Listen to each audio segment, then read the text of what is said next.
রাজ্যে বাস করে। আর এখন কি দেখা যাচ্ছে রাজস্থানে যতগুলো বিজেপি শাসিত রাজ্য আছে, রাজস্থানে কুচবিহারের 400 লোককে বেআইনি ভাবে অ্যারেস্ট করে বন্ধ করে দিল মুখ্যমন্ত্রী, তার মধ্যে হস্তক্ষেপ করে তাদের নিয়ে আসা হলো। মহারাষ্ট্রায় 7 জনকে মহারাষ্ট্রায় তাদের বেআইনি বাংলাদেশি বলে তাদের বাংলাদেশে বিএসএফ কে দিয়ে পাঠিয়ে দিল। মমতাদি বিড়ি খাওয়া বন্ধ করেন তো আপনারা, এই ছোট্ট মিটিং এর মধ্যে বিড়িটা না খেলে কি হয়? এখানে বিড়িগুলো বন্ধ করেন তো, বসা যাচ্ছে না, অসুবিধে। সিনেমা হলে গেলে তো বিড়ি খান না আপনারা, মিটিং এর মধ্যে কি বিড়ি খাচ্ছে? মহা মুশকিল ভাই। 40 মিনিট বিড়ি নাই খেলে। আচ্ছা, আপনি রাজস্থানে দেখলেন, মহারাষ্ট্রায় দেখলেন, আবার আমরা কি দেখলাম উড়িষ্যায় এতদিন বিজু জনতা দলের সরকার ছিল, নবীন পটনায়ক ছিল, কিছু তো হতো না, আমরা তো ভাই বোনের মতো থাকতাম উড়িষ্যার বাংলা। গত 1 বছর এই বাংলার বিজেপির ওখানে শাসক করতে এসছে। গত 1 বছরে আমাদের শ্রমিকরা যারা উড়িষ্যায় কাজ করে তারা আতঙ্ক ভয়ের মধ্যে আছে। জগৎসিংপুর, কটক, পারাদীপ পোর্টের কাছাকাছি সবাইকে তুলে নিয়ে কি তুমি যদি বাংলা বলো তবেই তুমি বাংলাদেশি। তখন শুধু বাংলাদেশি নয়, তুমি একেবারে নাগরিকই নও।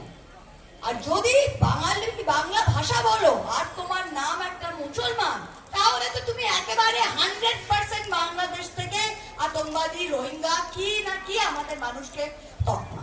প্রত্যেক দিন আমাদের স্টেটের মুখ্য সচিব, আমাদের স্টেটের ডিজি পুলিশ উড়িষ্যার সাথে দিনে 6বার কথা। মুর্শিদাবাদের আজকে কেউ আটক, বীরভূম থেকে কেউ আটক, তাদের বাড়ি গিয়ে তাদের পেপারস দেখে এসপিরা ফোন করে বলছে যে না এরা আমাদের লোক, তবুও বিশ্বাস করছে না। আচ্ছা, অন্যান্য রাজ্য থেকে যে আমাদের এখানে থাকে মানুষ, তাদের তো আমরা কোনোদিন এসব করি না। কলকাতায় গিয়ে দেখেন, কলকাতায় পাড়া আছে তামিল পাড়া আছে গুজরাটি পাড়া। অন্যান্য রাজ্যের যারা থাকে তাদের একটা পাড়া করা আছে, তাদের যে ফেস্টিভ্যাল হয়, তাদের যে উৎসব, মহোদয় নিজে যান, কত পাঞ্জাবি থাকে কলকাতা আপনারা দেখেছেন? তাদের কত সম্মান ভালোবাসা দিয়ে সবাই রাখে। গুজরাট থেকে কতজন থাকে, সাউথ ইন্ডিয়া থেকে কতজন থাকে, দক্ষিণ ভারত থেকে। আর বিজেপি যারা আমাদের ভাষাকে ঘেন্না করে, যারা আমাদের মানুষকে ঘেন্না করছে, তাদের শাসিত রাজ্যে তারা আবার স্বপ্ন দেখছে তারা এখানে আসবে। 50 কেন, তার থেকেও কম আসন পাবে। আর এখন আপনারা দেখেছেন যেটা বিহারে আরম্ভ করেছে, বিহারের ভোট নভেম্বর মাসে, এখন তারা ইলেকশনের জন্য ভোটের গণনা করতে আরম্ভ করেছে। 11টা যাদের নাম ভোটার লিস্টে আছে, যারা গত 20 বছর ধরে ভোট দিচ্ছে, 2003 থেকে 2025 সাল অব্দি যারা ভোট দিয়েছে, 22 বছরের যারা ভোট দিয়েছে, তাদেরকেও বলা হচ্ছে যে না তোমাদের আধার কার্ড কিছু কাজে লাগবে না, তোমার ভোটার কার্ড কিছু কাজে লাগবে না। কি দরকার? 11টা পেপারস দরকার। তার মধ্যে কি আছে? জন্মের সার্টিফিকেট। আচ্ছা, আপনাদের মধ্যে কতজনের জন্মের সার্টিফিকেট আছে? শুধু আপনাদের নয়, আপনার বাবা ও মার জন্মের সার্টিফিকেট চাই। একটা গ্রামীণ এলাকায় কতজনের? বিহারে 2007 সালে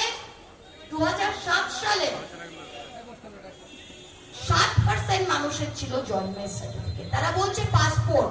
সারা ভারতবর্ষে 60% লোকের কাছে পাসপোর্ট নেই, বিহারে 2% লোকের কাছে পাসপোর্ট আছে। আপনারা ভাবুন, এই নথি যদি আপনি দেখাতে না পারেন, তাহলে আপনি ভোটার তালিকা থেকে বাতিল, আপনার ভোটের অধিকার থাকবে না। আবার 6 নম্বর ফর্ম ফিল আপ করে আবার নতুন ভোটারকে আপনাকে নথিভুক্ত করতে হবে। আমরা এর বিরুদ্ধে মমতাদি লড়াই করছি, আমরা লড়াই করছি। আমি সর্বোচ্চ আদালতে গেছি, আমাদের বৃহস্পতিবারের শুনানি। প্রত্যেকটা জিনিসে বিজেপি এই বাঁদরামো আরম্ভ করেছে। তারা কোন মুখে ভোট চায় আপনারা ভাবুন, কত সাংঘাতিক জিনিস। তাই এইবার আমাদের লড়াইটা আমি মনে করি 21 সালে ওই 200 আপকে বার 200 পার, আপকে বার 200 পার, এবার কিন্তু সেটা বলারও মুখ নেই অমিত শাহ। এবার বিজেপির এইসব বড় বড় কথা বলারও মুখ নেই, কারণ বাংলার মানুষ বুঝে গিয়েছে যে তৃণমূলের হয়তো যাই মুখ থাকুক, তৃণমূলের সেটা শুধরাবার একটা ইচ্ছা আছে, একটা প্রচেষ্টা আছে, একটা ভুল তুলে ধরলে সেটাকে শুধরাবার প্রচেষ্টা আছে। বিজেপির কিন্তু তাই আমি আপনাদের বলছি, আর লম্বা করবো না, খুব বাজে ওয়েদার, করিমপুর 1-এও যাব। আপনারা সবাই এসেছেন যে এবার 21শে জুলাইকে আমাদের খুব বড় ভাবে সফল করতে হবে। সবাইকে আমি আবেদন করছি, প্রত্যেকটা বুথ সভাপতিকে, যে আপনারা নিজের বুথ থেকে যতটা সম্ভব গুছিয়ে লোক সেদিন সাবধানে নিয়ে যাবেন।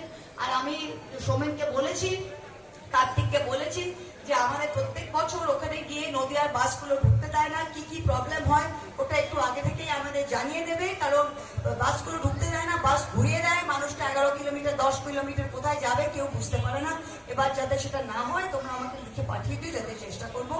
আর বেশি দীর্ঘায়িত করবো না বক্তব্য। খুব ভালো লাগলো সবাইকে দেখে, আবার দেখা হবে। অনেক অনেক ধন্যবাদ। আমি রিকোয়েস্ট করবো, আমাদের এইখানে 6টা পঞ্চায়েত আছে করিমপুর 1 ব্লকের এদিকে, আর 4টে পঞ্চায়েত আছে কার্তিকের দিকে। এই 10টা পঞ্চায়েতে আজকে তো ব্লক লেভেল হয়ে গেল, আগামী দিনে আপনারা panchayat level. Thank you very much, খুব ভালো লাগলো। 4টে হবে তবে।